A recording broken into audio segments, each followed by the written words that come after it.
Hello and welcome back to our channel Restworthy. We are back again with another exciting DIY video. Today we have with us the Omega Seamaster. Well, let me show you the watch first. You see that little dent on the crystal? Yeah, that's not a speck of dust.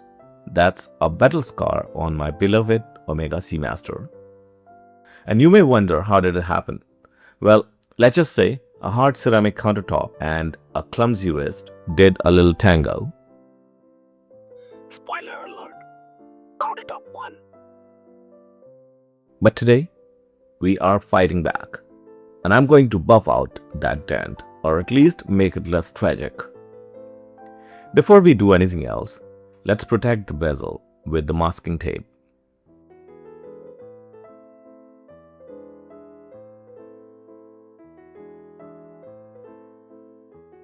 And here are my battle gears. High concentration diamond paste, 8,000 grit, 100,000 grit, and 200,000 grit. Wool polishing head. And this little rotary grinder that I grabbed from Amazon. Alright, as a first step, we are applying 8,000 grit diamond paste. This one's a little rough. Think of it like sanding wood, but on a microscopic sapphire level. I'm putting just a teeny tiny dab. And remember, you don't need to recreate whole Niagara Falls here. Sapphire crystal is crazy tough, but that also means if you overheat it or press it too hard, you could end up cracking it or scratching the AR coating, or maybe just making things worse. So go slow, low pressure, low RPMs. And for the love of watches, keep checking the heat with your finger. You know, it's kind of funny. We always think Sapphire is unscratchable. Well, marketing really did a number on us. It's scratch resistant, not exactly scratch proof. Big difference. Just like I'm resistant to eating pizza at 2 a.m. doesn't mean I don't do it. Sapphire crystal dissipate heat very quickly. Just keep checking the watch and the crystal to avoid any mishap. Let's give it one more go with 8,000 grit.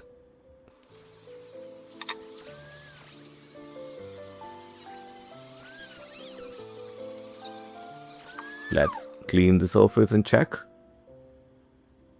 Alright, 8,000 grit gave us a pretty decent first pass. The dent looks less angry now. It's time for 100,000 grit now. And this stuff is smooth. It's basically skincare for crystal.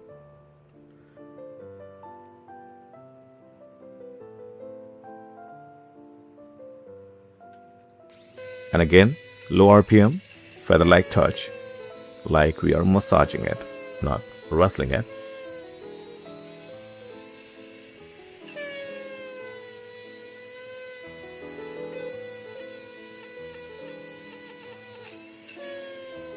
I did not expect that wool felt will give up this easily. Let me try a different wool polishing extension.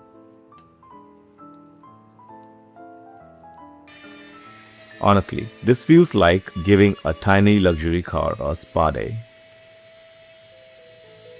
You little Seamaster, you're gonna shine again. This pointy head is doing much better job. Let's check if it's heated up. Yep, it's like burning. Let's give it a few minutes to cool it down.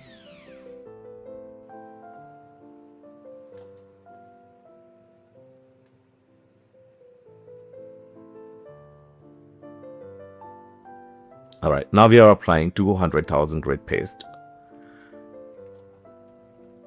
And again, we have to buff it out.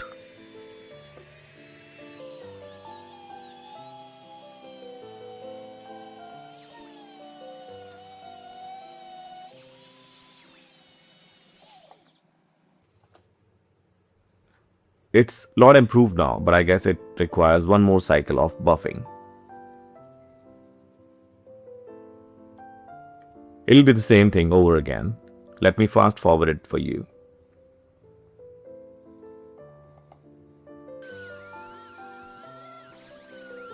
If you get this right, you should start seeing that glossy, crystal clear finish coming back. And here are a few things to remember. If you're not comfortable using a rotary tool, if you can't keep a steady hand, if this is your first time trying a DIY watch repair, maybe you shouldn't do it. There is no shame in letting a pro handle it, because once you mess up Sapphire, it's game over. It's expensive replacement time. So this is the moment of truth. Look at that. Can you spot the dent? Let's be real. It's not 100% invisible. But I can give it an easy 99%. Crystal looks fresh, clean, and way less tragic. And here comes the final part. Can you buff a dent out of sapphire crystal yourself? Yes, but it's risky. Should you do it? Only if you're crazy enough and ready for the consequences. Was it worth it for me? Absolutely. Because now my Seamaster is back on the wrist again where it belongs.